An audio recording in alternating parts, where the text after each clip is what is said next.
On today's show, we will answer some burning questions about the Mets ahead of spring training. A lot to discuss on this edition of Locked On Mets. You are Locked On Mets, your daily New York Mets podcast. Part of the Locked On Podcast Network, your team every day.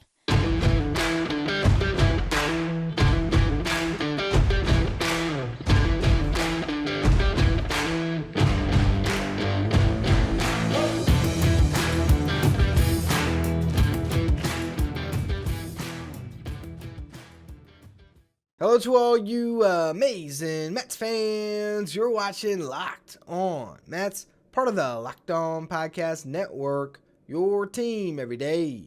I'm your host, Ryan Finkelstein. If you want to find any of my work, follow me on Twitter at FinkelsteinRyan. You can also find some of my writing at justbaseball.com, where I work as the managing editor. Today's episode is brought to you by FanDuel Sportsbook, the official sportsbook of Locked On. Make every moment matter more by visiting FanDuel.com/LockedOn today to get started. Now, some burning questions ahead of spring training. Obviously, some of these things that we're going to discuss today have been topics on the show throughout the last couple of months, but now that we're 2 weeks out, these are some of the things that I'll be keenly focused on to see what this team looks like ahead of opening day. So, first things first, my biggest burning question of spring training, the thing I cannot wait to see more than anything else, is Kodai Senga. What do the Mets have in Kodai Senga? He is probably the biggest, maybe X factor on this entire roster. I was going to say rotation, and the more I think about it, I can make an argument for a Brett Beatty as someone that could fill in and be a third baseman, and more on that later. I could make an argument for Francisco Alvarez as this high-impact bat at the catcher position. Again, more on that later.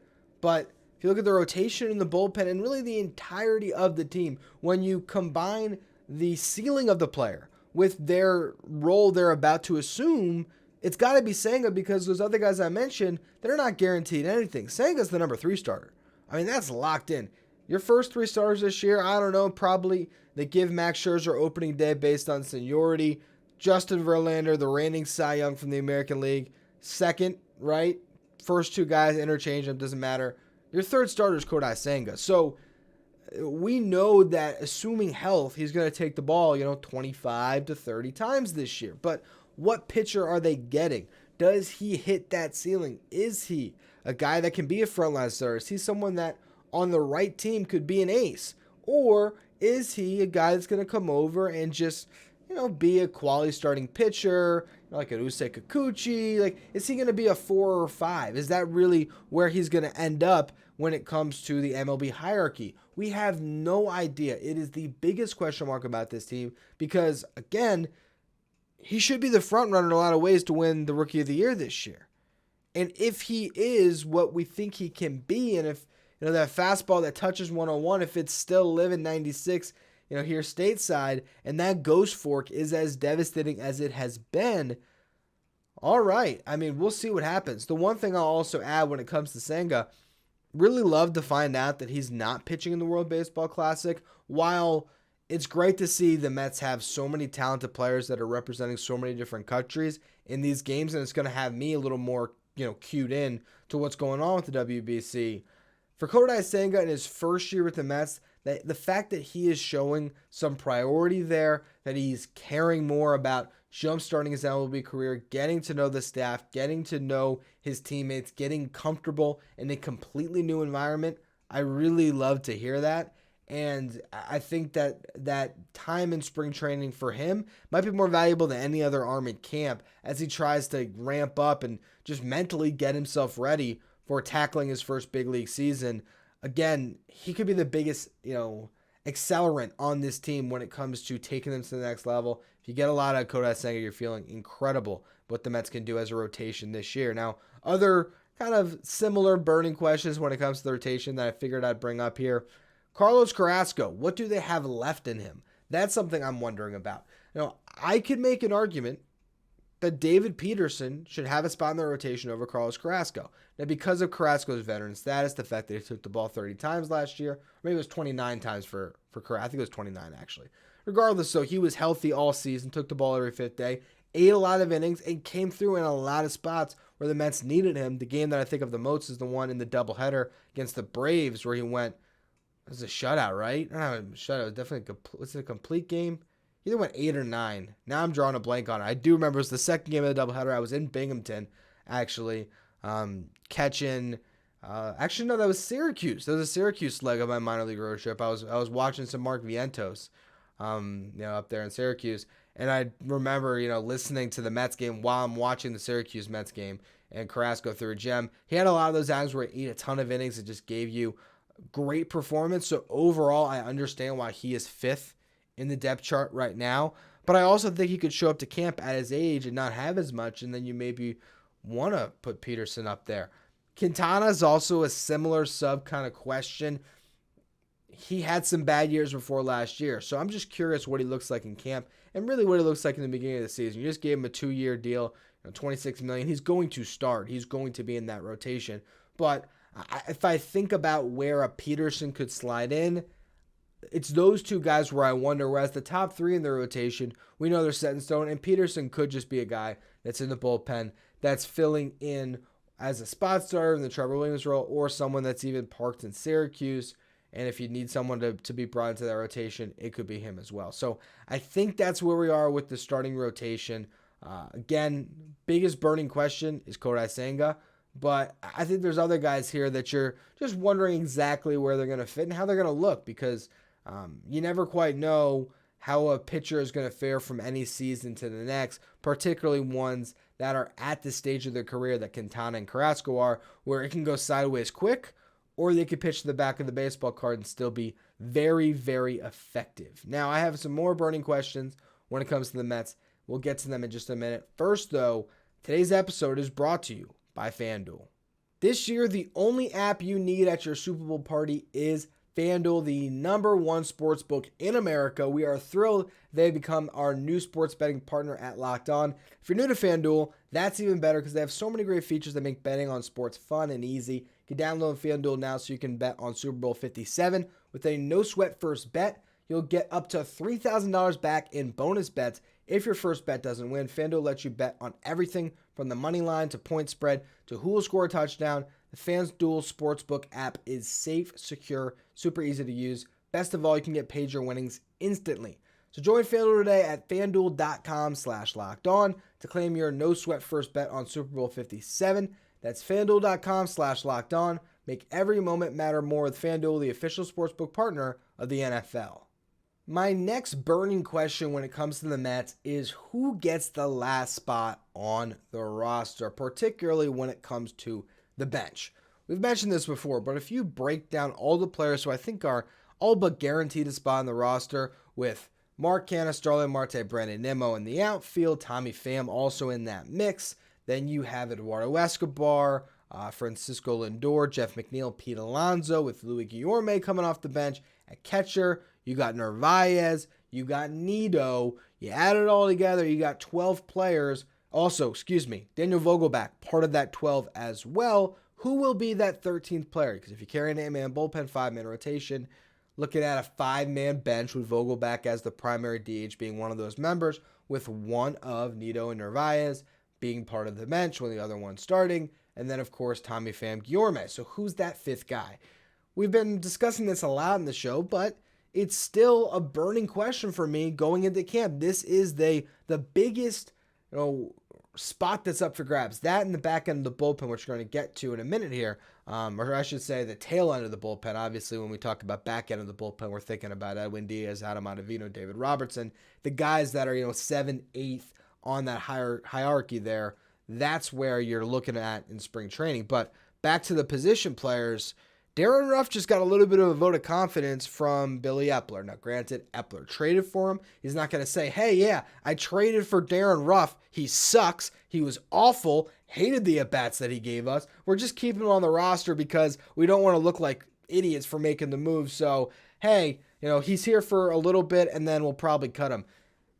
He's not going to say that. That's not going to be where he goes with things. With that said, you also could see some truth to what Epler's saying, that Darren Ruff is a guy that has a track record hitting left-handed pitching. As he said, That's not going away anytime soon. Now, beyond Aaron Ruff, Brett Beatty, Mark Vientos, Francisco Alvarez, can any of them crack the roster? We spent a bunch of time on it. I'm not going to do that here, although we do have some fan questions in the next segment that relate to Beatty and Alvarez, so I'll get to that. Vientos has to outplay Ruff. He has to outplay not Tommy Pham. Yeah, Pham's going to get a spot in the roster. He got too much money not to, but he has to outplay Danny Mendick, Jose Peraza, Abraham Almonte to get that spot.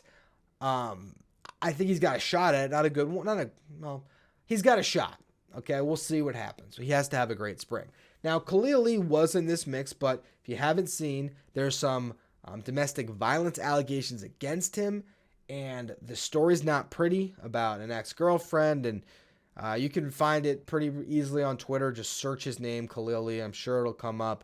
Not anything that the Mets want attached to their organization, so by the time you're listening to this, he might already be cut, and I imagine that process will go pretty quickly, and he'll be off the 40. That'll be an open spot for the Mets. So I don't expect him in the mix anymore after this. He would have been prior to that, but also you're looking at a guy that was coming off, a career worst year in the minor leagues, essentially. Went from kind of a breakout before the Mets acquired him to kind of a middling year in 2021 to just awful last year, and now this just adds to that awful year. So you scratch him off. You look at Jose Peraza, Abraham Almonte. Those are a couple of non-roster minor league signings. They'll be invited to camp. Some veterans with some experience.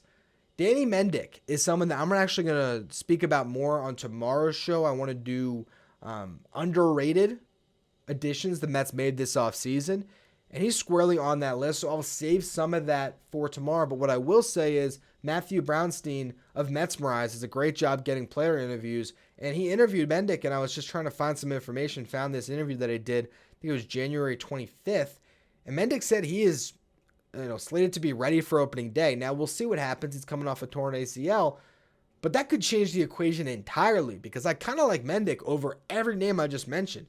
Guy that can play some left field, can back up the infielders, had a great season with the White Sox before he tore that ACL. I like him a lot, and I think that there actually is a pretty good chance he could break camp. So that's going to rely on health, but a name to watch. Now, you go to the bullpen. Who's going to get that last spot? Edwin Diaz, Adam Ottavino, David Robertson, Brooks Raley, Drew Smith. Those are the 5 locked in. Zach Green, the Rule 5 pickup, has the inside edge, but you never know what can happen in spring. If they want to keep him, he needs to be on the MLB roster for the full season, so we'll see. John Curtis was dealing with, I believe it was Tommy John, if I'm not mistaken. Apologies if I am, but he missed all of last season with an injury, but the Mets held on to him on the 40. They obviously like him, so he's an option that's, again, on the roster, so we'll see if he can break camp. Jeff Brigham, he'll be a big part of the show tomorrow, an underrated addition that I really like. Got a great slider, so we'll see if he can make the team. You get into that, depth starter, last spot of the bullpen role of Elizar Hernandez, Tyler McGill. I'd say Tyler if I did. I'm sorry, Tyler. I know your name.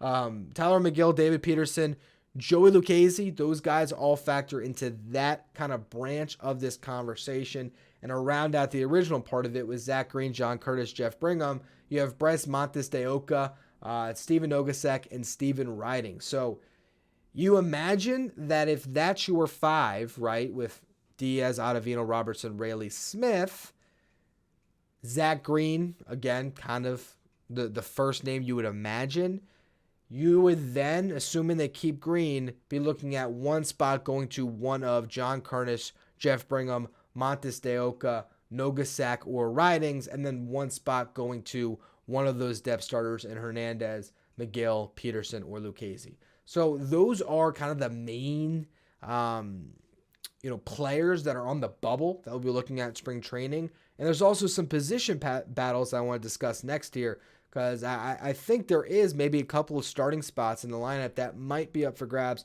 So we're going to get to that in a minute and also get to some fan questions. First, though, another word from our sponsors. All right, position battles in camp. Where could we see some jobs up for grabs? The first place I want to look is third base. Could Brett Beatty beat out Eduardo Escobar for that spot?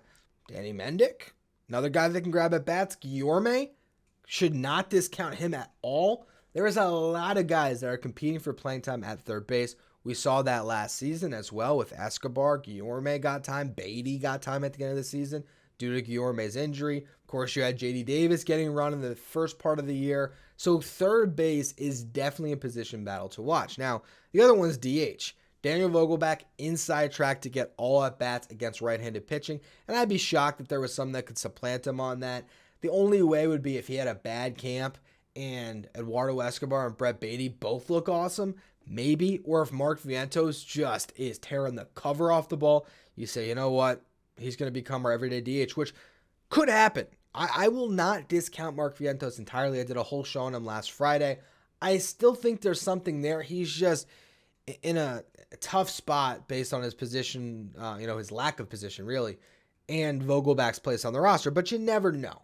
Now, beyond third base and DH, the other two spots are, I think there's some at-bats up for grabs is catcher and left field. Catcher, Narvaez, you imagine that's going to be a strict platoon. He's going to get all at-bats against righties, Nido against lefties, and your role, but I also think that Nido, if he can hit in spring, could push for some playing time from Narvaez, and also you still have the wild card that is Francisco Alvarez. So Narvaez, probably starter, Nido, Alvarez, starter in Syracuse, trying to make his way on the roster at some point this season, but it's still going to be a position to watch in camp, that's for sure, because Alvarez is going to show up to camp saying, I'm going to earn this starting job and leave as the starting backstop of the New York Mets, and I would not count that kid out with his confidence.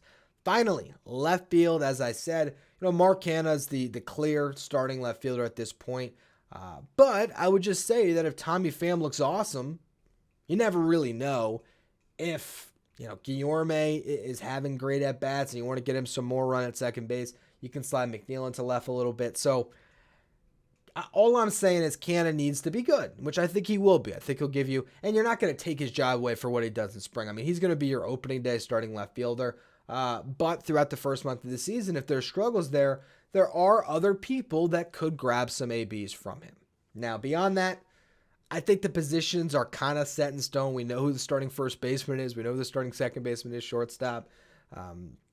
Right field center, that's all locked in. We know, for the most part, what the rotation is going to be. And as we already alluded to, that's kind of bullpen, back of the bench, that type of stuff that you're going to be worrying about or wondering about throughout spring. Finally, though, let's get into some fan questions. I'm recording this about 2:30 on Wednesday here. If we get some more questions on the post I put on Twitter, I'll ask them throughout the week in our final two episodes, but I wanted to get a few since this was a Burning Questions podcast. Figured I'd try to put a little bit of mailbag into this. We have from @GoMets Ryan on Twitter. I like you, Ryan. What do Beatty and Alvarez need to do to win a starting job / roster spot? That's what I mentioned before, a question alluding to Beatty and Alvarez. I think Alvarez has to do a lot. I mean, he has to be Pete Alonso 2019 spring training and has to prove he's ready to catch at the big league level. Tall task. I don't see it happening, but you never know. I think they're going to slow play his development, and I think they probably should slow play his development. Brett Beatty's got to show up and rake. I think you want him to hold his own defensively, clearly, but if he shows up and dominates spring training again, like Alonso did in 2019, he's going to play himself onto the roster because he, with his versatility, he also has to show that he can handle left field. I think that's another big part of his spring, getting him some run on left and at third base. But with that flexibility, I see him having a pretty good, idea, or pretty good chance at breaking camp, because you also would like that additional left-handed bat. Granted, you have Guillorme, you have Vogelbach, but to have a little more lefty pop when you do have an outfield that's a little bit right-handed with Canha and Marte, when you have, some switch hitters, obviously with Escobar, and who's better, obviously, against left-handed pitching than, facing against righties. Lindor, you got Alonso. One more lefty bat could be good, and Beatty is obviously the highest left-handed bat, highest upside left-handed bat, I should say. That's not already guaranteed a spot. And hell, look at all the lefty bats the Mets have, and try to find one that does have more upside than Brett Beatty when it comes to power. Like Jeff McNeil, obviously, Brandon Nimmo, obviously, but power-wise, I mean, what left-handed power do the Mets have right now? Lindor? Vogelback. That's about it. And I don't think either of them is going to break much beyond 25 home runs. Lindor outside shot at 30. I don't think Vogie gets enough run to hit 30 bombs this season. Now, another question here we have from Yosef. Who is the Mets' biggest trade piece this coming deadline? I read that entirely wrong with the answers I have here. I thought it was who is the Mets' biggest acquisition, which was going to be a tough one to answer. I was like, I don't know, Ohtani, CJ Cron, Hunter Renfroe. Those are guys who could be free agents. Read it wrong. Now I'm going to adjust on the fly here. I'd say their biggest trade piece this coming deadline is likely going to be Ronnie Mauricio. If he can continue what he just did in the Winter League, has a great first half in Syracuse, I think that the stock on him is squarely up, and I see him being that big trade piece that can be moved beyond him. I look at Dominic Hamill on the pitcher side, where he is really trending in the right direction, and now he's going to get some taste of the upper levels of the minors. If the Mets need to include an arm in a deal, I think Hamill might be it. Okay, we got two more here. One of them we've kind of already answered throughout the last couple of shows, but from Clay Davis on Twitter, what's your outlook on McGill and Peterson, bullpen or AAA starter depth? And he actually puts his take here. I'd personally keep them stretched out. I think that, Peterson, and again, I did a whole show on this earlier this week, Peterson, McGill, so I would refer you back to that. But personally, I see Peterson grabbing the T-wheel role, staying in the bullpen and having a Swiss Army knife type season, and hopefully he can thrive there. And I see McGill stretched out as starter depth. Last one, best Twitter handle of the bunch today, Canna Whoopass, is what he says, or what his handle is on Twitter. Who do you think finishes with a lower ERA this year, Carlos Carrasco or Jose Quintana? How about David Peterson? Answer off the board. Now, of those two, I'd have to lean Quintana, but man, I don't really love that. I just think that both of them, I think that Carrasco could get some positive regression. I think Quintana the opposite way. I see both of them, if they're right, they're a 3.5 ERA pitcher. If they're wrong, it's like a 4.2. Anyway, that's going to be all for today's edition of Locked On Mets. Tomorrow's show, we're doing underrated additions the Mets have made this offseason. A couple of guys that I already spoke about on the show today. We're going to dive deeper into them. As always, thank you for listening. Make sure you follow, rate, and review wherever you get your podcast. Make sure you follow me on Twitter, @FinkelsteinRyan. Follow the show, @Locked On Mets. Thank you for making Locked On Mets your first listen every day, and after your second listen, check out Locked On MLB Prospects, hosted by Lindsey Crosby. That's where you want to go to learn about the stars of tomorrow. You can follow Locked On MLB Prospects on the Odyssey app, YouTube, or wherever you get podcasts.